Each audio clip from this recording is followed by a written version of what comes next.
po excited ngayong umaga. Tayo ay nasa second topic na ng ating bagong series. Ngayong Christmas season. Tignan mo nga yung katabi mo kung handa ng masko. Handa ng pagbigay ng masko o magtago sa ilahan. Sino madami na anak dito? Doon kayo sa amin, sa Leos, liblib na lugar. Doon kayo magtago. Manood tayo ng Shrek Christmas series. Diba? Okay, tayo po ay nasa Matthew chapter 1. Kung meron kayo dalang Bible, meron kayong Bible app. Let us go to Matthew chapter 1. Last week ay binaybay natin ang genealogy ni Jesus from Matthew chapter 1 verses 1 to 17. Sino naka-memorize na? Meron po ba gustong mag-recite? The genealogy, the book of genealogy of Jesus Christ, the son of David, son of Abraham. Wala? Okay. Next week po, assignment. Si nanay, nakakantok lang.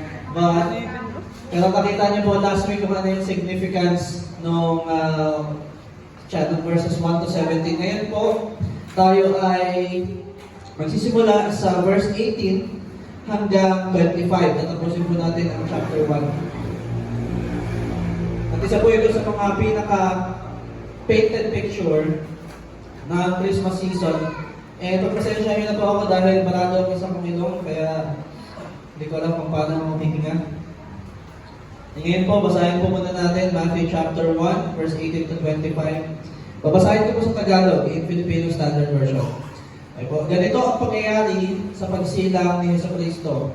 Nang si Maria, na kanyang ina, ay pagkasundong ikasal kay Jose, bago sila nagsama, si Maria ay natagpuang nagdadalang tao sa pamamagitan ng banal na Espiritu. Sapagkat si Jose ay isang mabuting tao at hindi niya nais na malagay sa kahihiyan si Maria, siya ay nagpasya na hiwalayan na lamang ito ng lihim.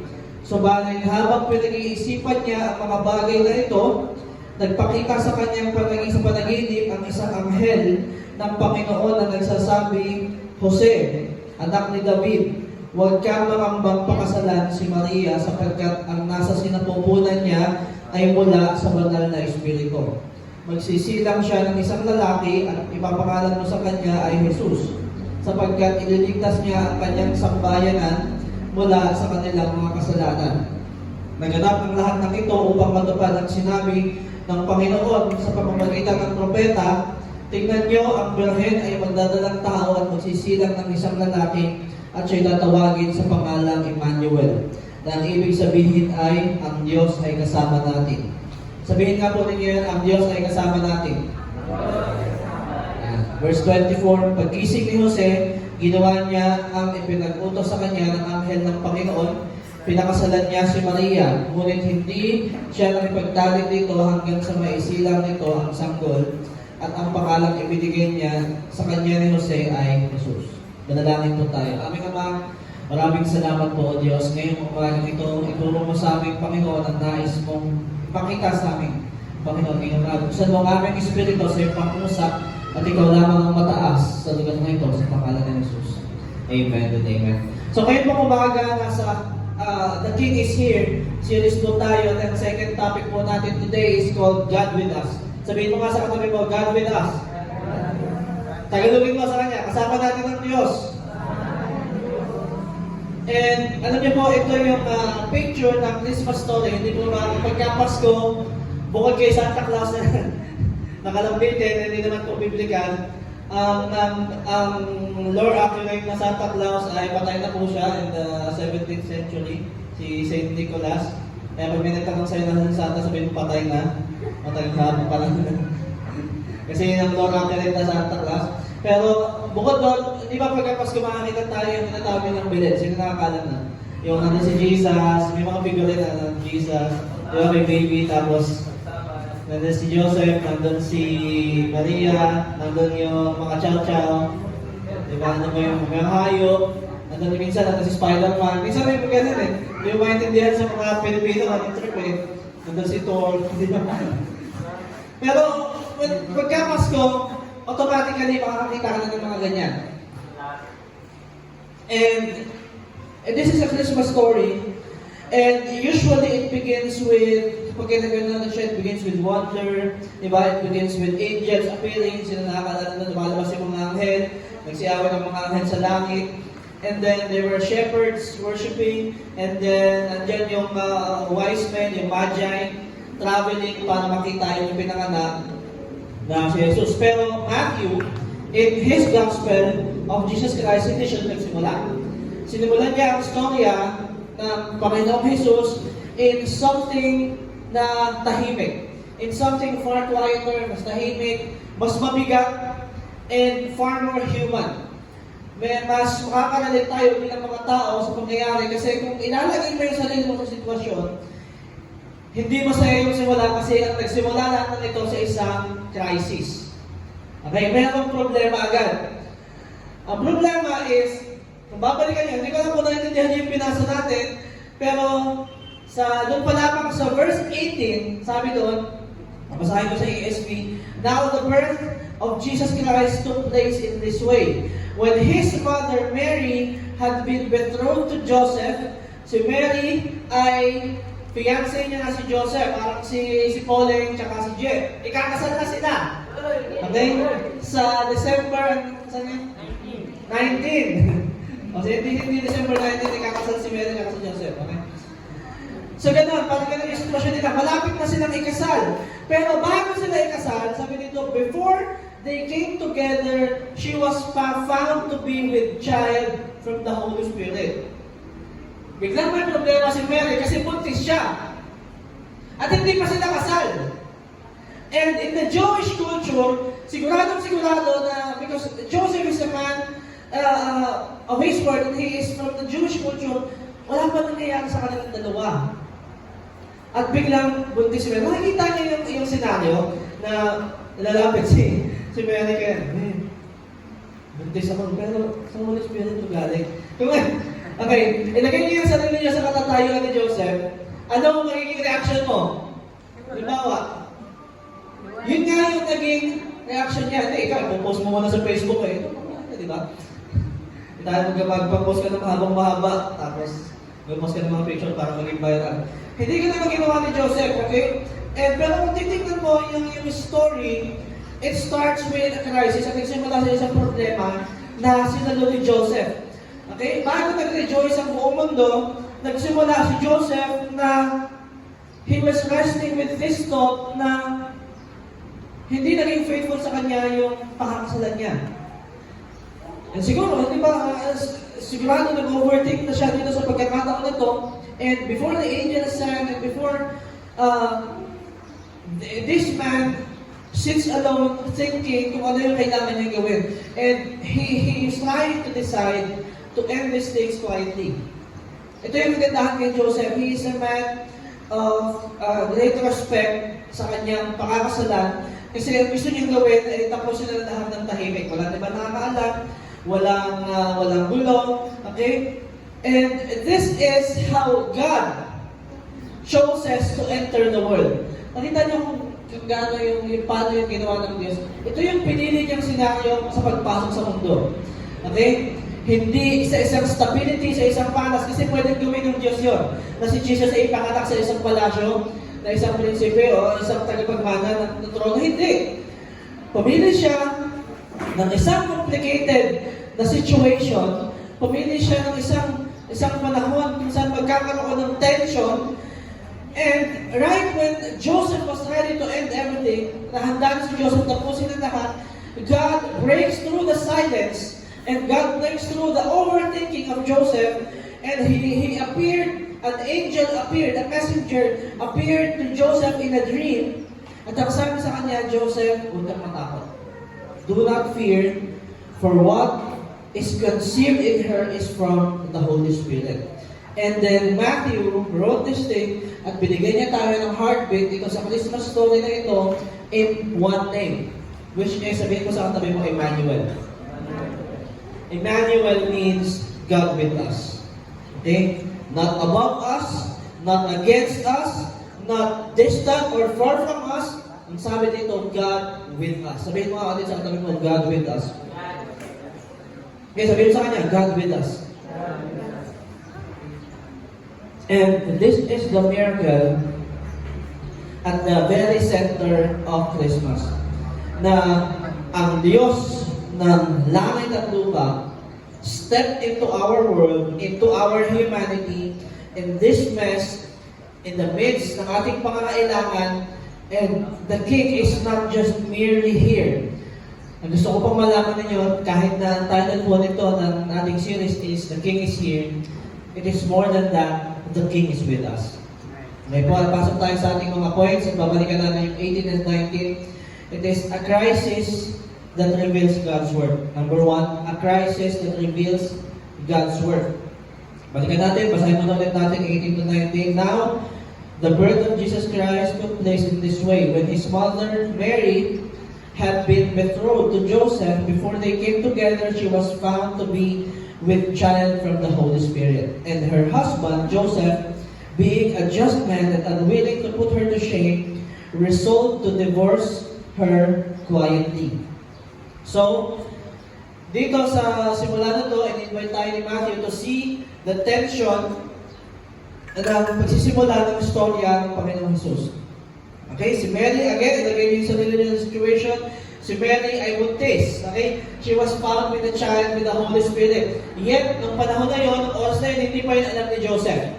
Okay, kaya si Joseph, ang sa pag-iisip niya, everything looks like a betrayal. Yung unexpected na pagbubuntis ni Mary, it will create something problematic. Okay? It creates a social problem, it will create a relational crisis, and above all, it will make a spiritual crisis. Lalo-lalo na kung kumalat ito. And in the Jewish culture, hindi ito maliit na bagay. Okay? Katulad sa mga Pilipino ngayon, hindi ito maliit na bagay. Ang betrothal, yung kanilang pagiging engaged is legally binding. At tignan nyo, hindi pa sila kasal, di ba? Tama po ba? Amen? Pero kung titignan nyo, sa dulong part ng verse 18, ang sabi nun, gusto niya nang i-divorce si Mary quietly. Ibig sabihin, hindi po katulad sa atin na hindi pa naman kayo kasal, pwede ka pang umalis, sa kanila it requires a divorce na, kailangan na mag-divorce. Kahit hindi pa kasal. Kasi betrothed na sila. Ibig sabihin, doon pa lang legally binded na sila. Kahit wala pang kasal. Okay? And ang pagkaka-describe po kay Joseph, dito sa pagkakataon nito, that he is a just man. Na siya ay a man of justice. And yet also, he is unwilling to put the woman na pakakasalan niya into shame. Ayaw niya na ipahiya si Mary dahil sa pangyayari. He embodies the righteousness that is both faithful to God and faithful to God's law and compassionate towards Mary. Nakita niyo po yun, siya ay sumusunod, siya ay faithful sa mga kautusan ng Diyos, and at the same time, siya ay merong pagmamahal, meron siyang compassion kay Mary. At this moment, kung titignan niyo, he is navigating the biggest personal crisis of his life with integrity. Okay? Nakikita ninyo dito kung gaano klaseng tao si Joseph na pinili ng Diyos from the line of David na sa kanya magpanggaling ang Panginoong Jesus. Ito basta sa kanyang linya, ipanganak ang Panginoong Jesus. At dito, if in-rate ni Matthew yung dilemma, yung relational dilemma, na mas matindi pa dahil it is a revelation of how God initiates His saving work. Dito natin makikita na sa gitna ng mga circumstances na parang contradictory sa gusto natin mangyari. Hindi mo ba? Ay, walang may gusto mangyari nun. Na parang masakit. Painful. Dito mga yung madalo mo, konti naman ng konti, nasasaktan pa yan. Sanay na akong masaktan, Pastor. Di ba? Okay? So mga gitna ng mga circumstances na parang contradictory sa gusto natin mangyari, na parang masakit, na parang confusing, dito yung pinili ng Diyos na magsimula ng istorya ng redemptive plan. God's redemptive plan throughout history now entered Joseph's life in a way na mukhang disaster. Hindi po ba? Parang magulo yung nangyayari. Parang disaster yung nangyayari. Alam niyo po, marami pa mangyayari hanggang sa next week. May makikita po ninyo itong buong December na ito. Itong story na ito. Ang saya natin kapag Pasko, pero hindi nyo na-realize kung gaano ka-disaster yung nangyayari in these stories. Okay? Before Joseph can see the hand of God dito sa pangyayaring ito, ang kanya lamang nakikita is the possibility of unfaithfulness. Bago niya marinig ang Diyos, ang nararamdaman niya ay yung bigat ng uncertainty. Di ba? Napalanado na yung buhay niya. Magkakaroon sila ng pamilya. At siya ay betrothed na, engaged na sila. And bago niya ma-receive yung revelation na nanggaling sa Diyos, he is wrestling with his mind na sa isang bagay na ang tingin niya ay mali. Tama? Kung ikaw nasa katatayo ni Joseph, ang tingin mo din sa sitwasyon mo ay mali. Amen? And then, alam niyo po, gusto ko rin makita ninyo that this is some kind of a pattern. Okay? Si Abraham, in the Old Testament, in Genesis, natanggap niya yung pangako sa kanya sa gitna ng anong problema niya? Fairness. Ano yun? Hindi siya magkaroon ng anak. Anong pangako kay Abraham? That he will be a father of, di ba? He will be a father of all nations. And all nations will be blessed through his seed. Pero wala siyang anak. And to make things worse, he is 100 years old. Di ba? Kung bibigyan ka ng pangako ng Diyos na magiging ama ka ng buong mundo, at wala ka namang anak kahit isa, magulo yun. Amen? But then God chose to do that in that moment. Pagdating naman kay Moses, tinan nyo, natanggap niya yung pagkatawag sa kanya ay the burning bush.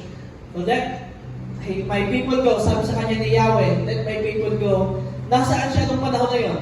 Sino po nakakaalam? He is in exile. Bakit? Dahil nakapatay siya na Egyptian. Tumakas siya sa Egypt at nagpakalayo-layo siya. Doon niya nakakilala si Jethro. At nasa panahon siya ng pagtakas.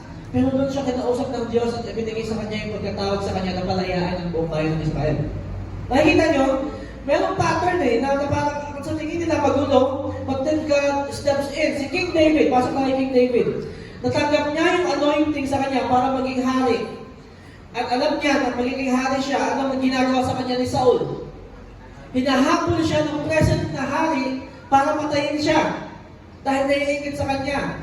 Ang bayan ng Israel itself, nakatanggap lamang ng deliverance sa gitna ng oppression. Alam niyo, pinagpasahan ng bayan ng Israel, hindi mo ba? They were in Assyrian captivity, they were in Babylonian rule, at sa panahon ni Jesus, they were under Roman Empire. But sa gitna ng bitter oppression, God's word begins where our understanding ends. Minsan yung mga bagay na kaharap natin, feeling natin wala ng pag-asa, o minsan yung mga bagay parang magulo. But I want you to know that God often do that para ipakita sa iyo na nandun siya sa gitna ng kaguluhan. And that maging totoo sa iyo, sabihin mo din sa sarili mo, God with us. Kasi ito yung gusto ipakita sa akin ng Diyos that in the midst of internal turmoil, katulad ni Joseph, yung sa gitna ng kaguluhan sa kanya, it is actually a platform para sa divine revelation. Ito na yung oras na papasok ang Diyos sa kaguluhan na pinagdadaanan niya. Kaya kung kailangan natin makita that in crisis, hindi ito sign na wala ang Diyos, na natutulog ba ang Diyos, malayo ba ang Diyos sa akin, na hindi na ba ako napapansin ng Diyos. Actually, in this context, dito natin makikita na ang Diyos ay malapit na magsalita sa buhay mo. Amen? Kaya every time na dadaan ka sa kaguluhan, it is a sign that God is about to bring a revelation into your life. Alam niyo, this is very true kasi in this church, in City Disciples, bago tayo nakatanggap ng revival in this church, naging magulo din muna. Amen? Tama? Amen. Lalo sa mga matatagal na dito, it is chaotic. Joseph is in the dark, but God is already in the room. Okay? Joseph is in the dark. Hindi niya alam kung anong nangyayari. Pero ang Diyos ay naano na. Parang itong isang, halimbawa, nakatayo ka sa isang kwarto na gabi at patay ang ilaw, madilim. Wala ka nakikita dun sa lugar na yon, pero yung kwarto na yun ay punong-puno na ng mga bagay na kailangan mo. It is already been prepared for you. At kailangan na lamang mayroong magpindot ng ilaw, which is God, for you to see that everything has been prepared for you in the dark. Habang hindi ka nakatingin. Alam niyo po, itong istorya ng kapanganakan ni Jesus, maraming mga Kristiyano ang nag-a-assume na yung God with us na sinasabi natin is a picture of a life that is very peaceful. Di ba? Pag naging Kristiyano ka, wala ka ng problema. Sino ito yung wala ng problema? Kristiyano tayo lahat ito eh. Tama ba? Pero mga katabi mo kung yan, tumanggap na sa Panginoon Jesus. Sino ito yung wala ng problema? Lumapit po kay kapatid ng lalay, samahan niya na kayo papunta sa langit. Alam niya ang daan. Kahit na tayo ay mga tagasunod ni Kristo, nandito pa rin tayo sa mundo, we still have problems. Amen? And in the midst of these problems, dito natin makikita na ito yung pangako ng Diyos. That life, it may not be, alam niyo, it may not go as we want it to go, pero ang gusto, kailangan natin panghawakan at ang gusto ng Diyos na malaman natin is that He is with us. Amen? Nakasama natin siya in the midst of these things. And God often works in the midst of confusion kapag hindi natin naiintindihan yung nangyayari. And ang makakasigurado po tayo is that He is moving in moments na hindi na parang at risk lahat na meron tayo, na parang yung reputation natin is at risk, parang yung mga plano natin sa buhay natin ay bumabagsak na, it is all falling apart. Yung mga assumptions natin sa buhay natin, yung mga gusto natin mangyari is collapsing. I want you to remember, every time these things happen, nakasama mo ang Diyos. Amen? Sabihin mo nga sa katabi mo, kasama mo ang Diyos. Okay, number 2, pasok tayo sa number 2. A revelation that reshapes our fear. A revelation that reshapes our fear. Sabi sa verse 20, but as he considered these things, habang pinag-iisipan niya ang mga bagay na ito, nagpakita sa kanya sa panaginip ang isang anghel ng Panginoon, nagsasabi, Jose, anak ni David, tingnan niyo, Joseph, son of David, huwag kang mangamba, do not fear, pakasalan si Maria, sapagkat ang sinapupunan niya ay mula sa banal na Espiritu. Magsisilang siya ng isang lalaki at ipapangalan mo sa kanya ay Jesus, sapagkat ililigtas niya ang kanyang sambahayan mula sa kanilang mga kasalanan. Okay, so habang nag-iisa si Joseph, and nakatulog na siya, and all, habang natutulog siya, nagpakita sa kanya ang anghel ng Diyos. Amen? An angel of the Lord appears to him in a dream, at ang unang word sa kanya ay hindi instruction agad. Tingnan nyo, ganito kagaling ang Diyos natin, ganito kabuti ang Diyos na pinaglilingkuran natin. Nung nagpakita sa kanya ang anghel, anong unang sinabi sa kanya ng anghel? Do not fear. Huwag kang matakot. Anong unang ginawa ng Diyos? Ng Diyos? Through this messenger nang ito nagpakita sa kanya, binigyan siya agad ng assurance. Amen? Na hindi siya kailangan. Kasi, if we are gonna evaluate lahat na nangyari, ilalagay mo yung sarili mo, siguradong natatakot si Joseph ng oras na yun. Halo-halo na yun. Natatakot siya, di ba? Kasi sigurado kapag nalaman ng iba, yun nangyari, ilan kayang mga marites na iirap sa kanila? Tama? Sigurado magiging usap-usapan doon ng buong nila, ng buong kapaligiran nila. Ay, si Joseph, yung usapan niya, buntis na, sa Holy Spirit daw. Diba? Tama? Ilagay niyo sa atin. Niwala ka dyan. Paniwala ka dyan tayo. Di ba tama ba ako? Amen? Sigurado yung mga tao lang yung sabihin, pero nung nagpakita yung anghel kay Joseph, ano unang sinabi sa kanya? Do not fear, huwag kang matakot. Amen? And that is what God wants you to know. Na hindi natin kailangan matakot dahil kasama natin siya. And then pangalawa, the angel then reveals what Joseph could never discern on his own. Merong ikinonfirm sa kanya, isang bagay na hindi niya posibleng mag-discern sa sarili niyang kaalaman. Ano yung sabi sa kanya? That which is conceived in her is from the Holy Spirit. Kinonfirm sa kanya ng anghel in his dream na ang pinagdadalang tao na Mary ay sa banal na Espiritu. Ibig sabihin na confirm sa kanya na hindi siya niloko ni Mary. That Mary is telling the truth. Okay? Na hindi nagsisinungaling sa kanya ay gusto niyang pakasalan. Yung confusion ni Joseph is met at this moment. It collided with divine clarity. Biglang nagkaroon ng revelasyon ng Diyos sa kanya. Yung mga takot na meron siya, it is met with divine explanation. Ipinaliwanag sa kanya ng Diyos yung nangyari. And the angel goes further. Ang sabi doon, nagbigay na ng instruction yung anghel, Mary will bear a son. Kakaroon niya ng anak na lalaki, and Joseph is commanded, binigyan na siya ng pangalan. You will name him Jesus. At meron pang kasunod, nandun na din yung purpose ng anak na ipanganganak, the son that was going to be born. He will save His people from His sins. And then, alam nyo, hindi ko ma-imagine yung excitement na biglang naramdaman ni Joseph pagkagising niya. Alam niyo kung bakit? Alam niyo ba kung bakit? Gusto kong ibalik kayo doon sa verse 1 na nakalagay doon, this is the book of the genealogy of Jesus Christ, the son of David, the son of Abraham. Ano ang tinawag ng anghel kay Joseph? Joseph, son of David. Okay? Kapag biglang na binalik sa iyo yung genealogy mo, it goes back to that covenant from Abraham and from David na merong hinihintay ang bayan ng Israel na Messiah. Okay, they were waiting for a very long time sa tagapagligtas. Doon sa Messiah that was prophesied long ago na ipanganganak sa bayan ng Israel. And then one night, si Joseph sa kagitna ng kaguluhan, ipapakita sa kanya ng isang anghel. And then the angel told him, di ba, Joseph, son of David, do not fear.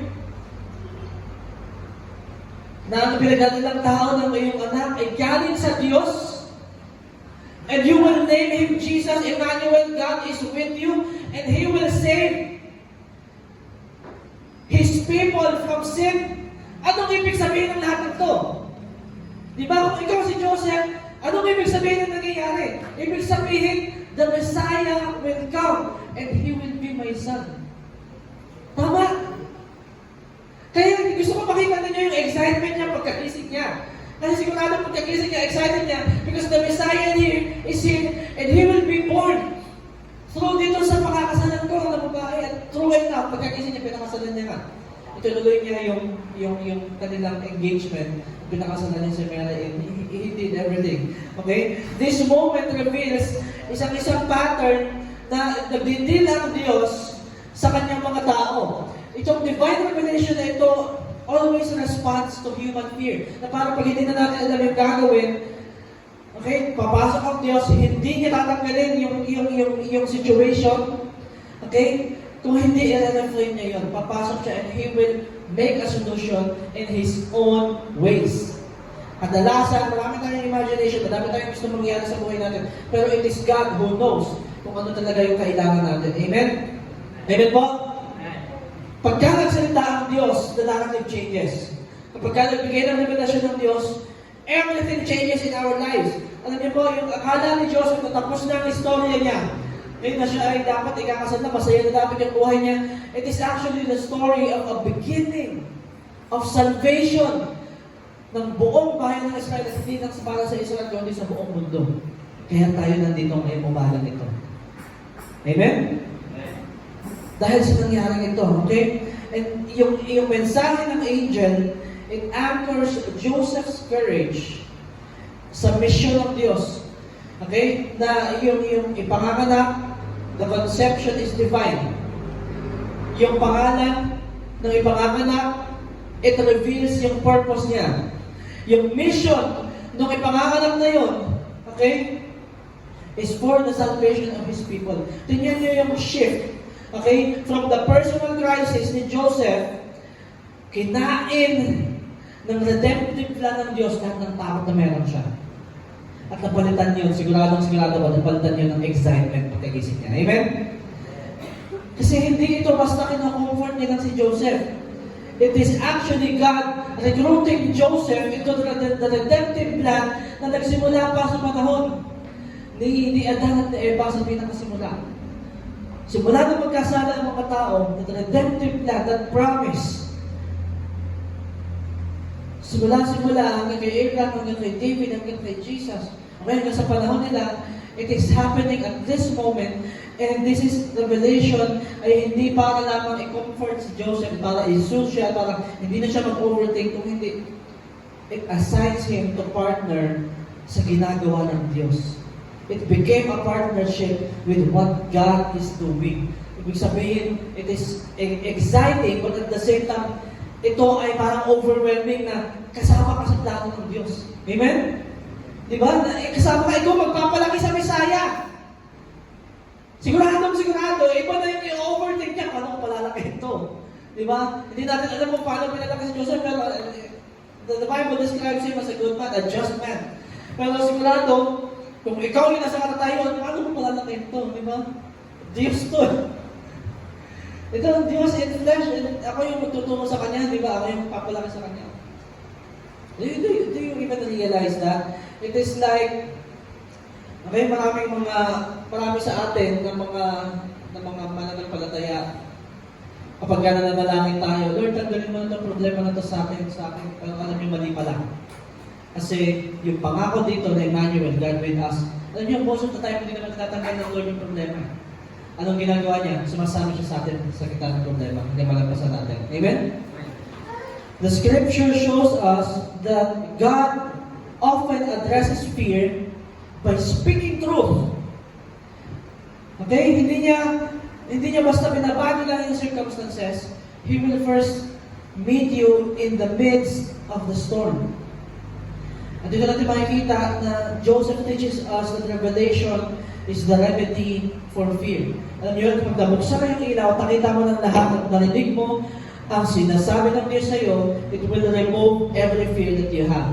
Ibig sabihin ang salita ng Diyos, it will refrain your crisis.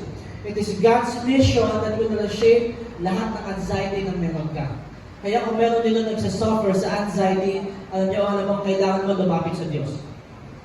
Dahil kailangan mo makita personally yung plano niya para sa iyo.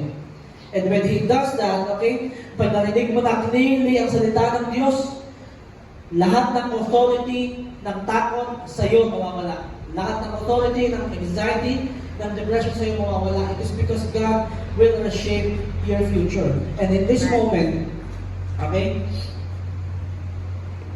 kung saan ka natatakot, dito mo makikita that God is announcing that this is from me and I am doing more than you can see. Ibig sabihin, kumikilos ang Diyos kahit hindi natin nakikita. Amen? Who believes in that? Amen?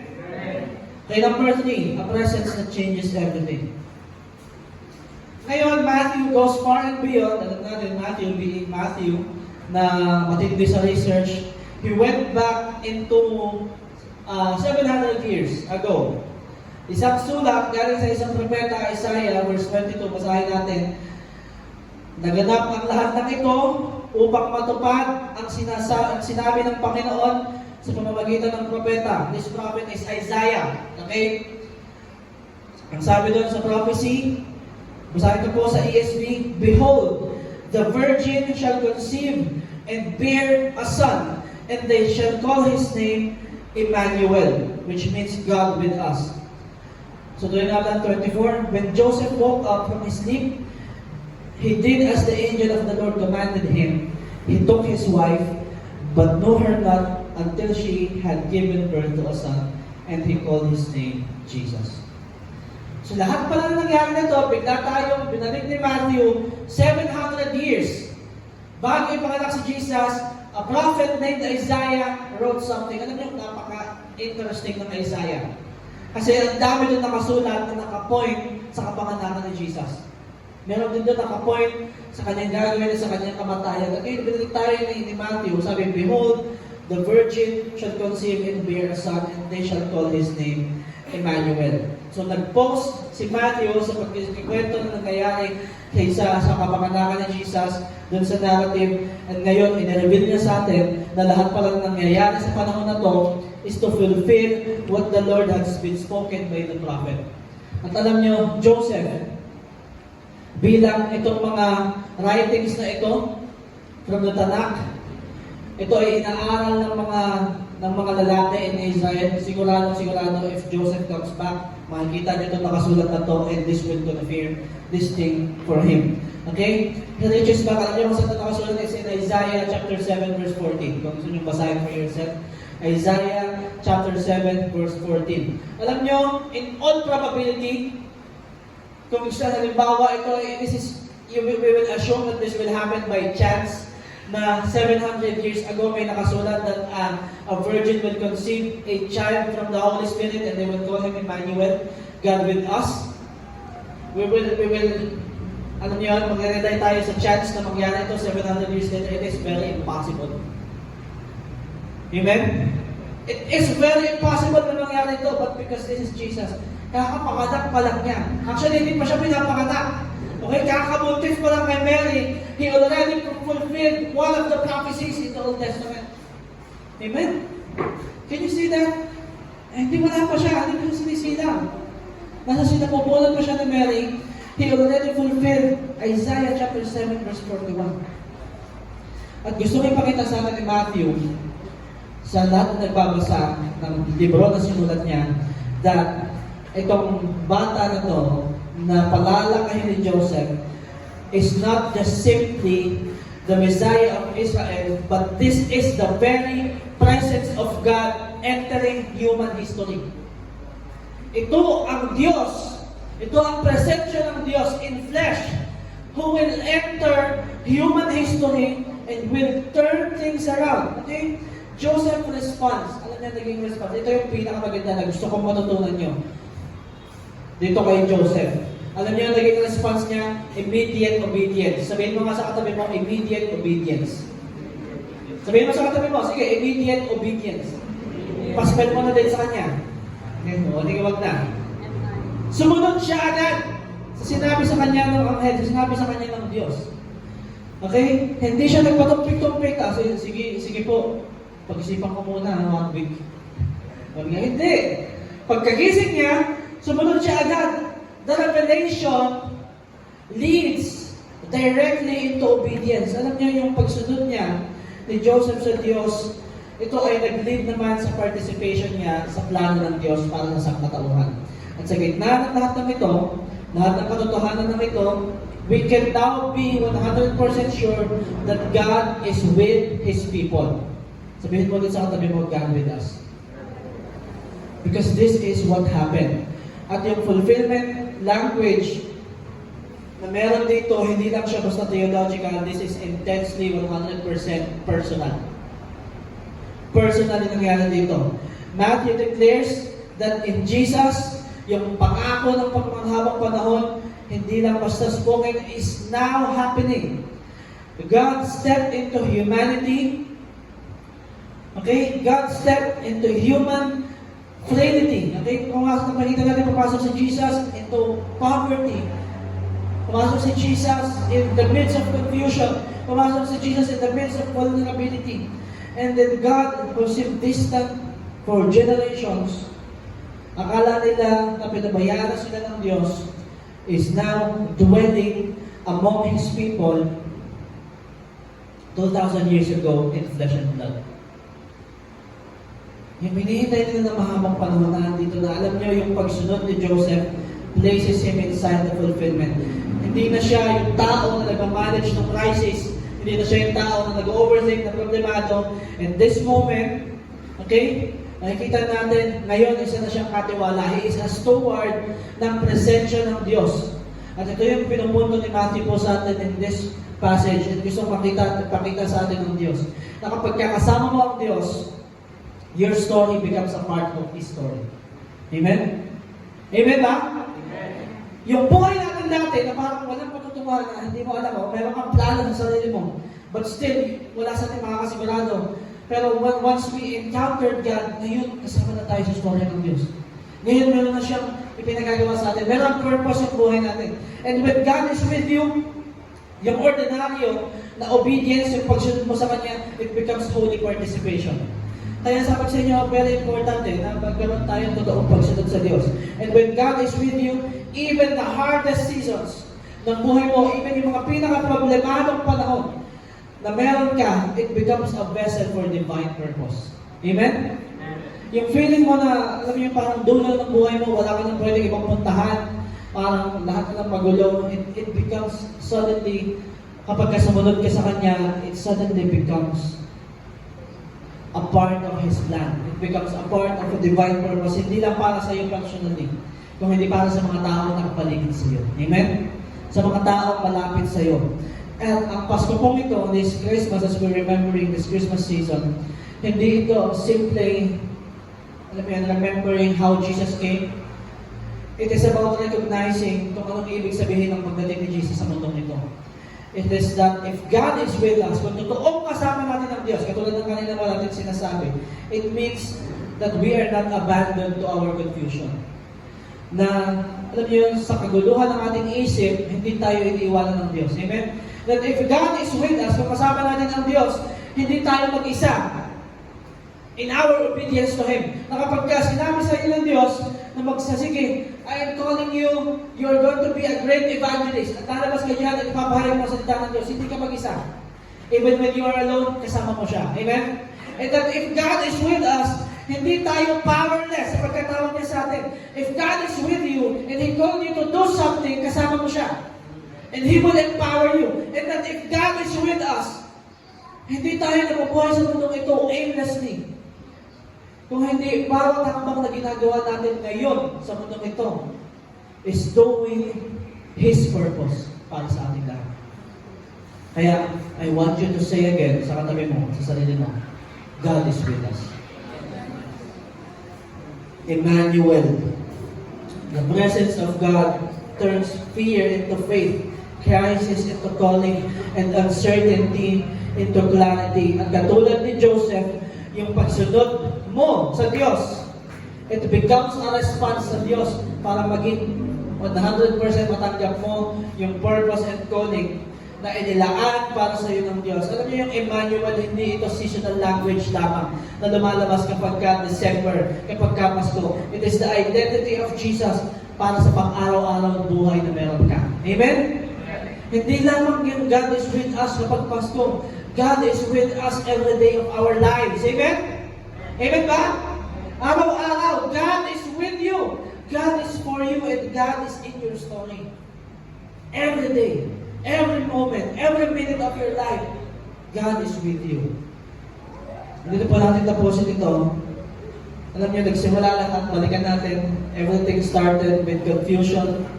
Next week, alam niyo, mas magulo. Ang title po natin next week, is point ko na kayo, is Game of Thrones. Kung gusto niyo nang basahin yung chapter 2, you will know, you will understand what I'm saying. Okay? King is here, Game of Thrones. Then, medyo matindi talaga yung happenings next week. Okay? It all started with confusion, hindi clarity. It all started with crisis, hindi comfort. And yet, this is where the Christmas story meets us.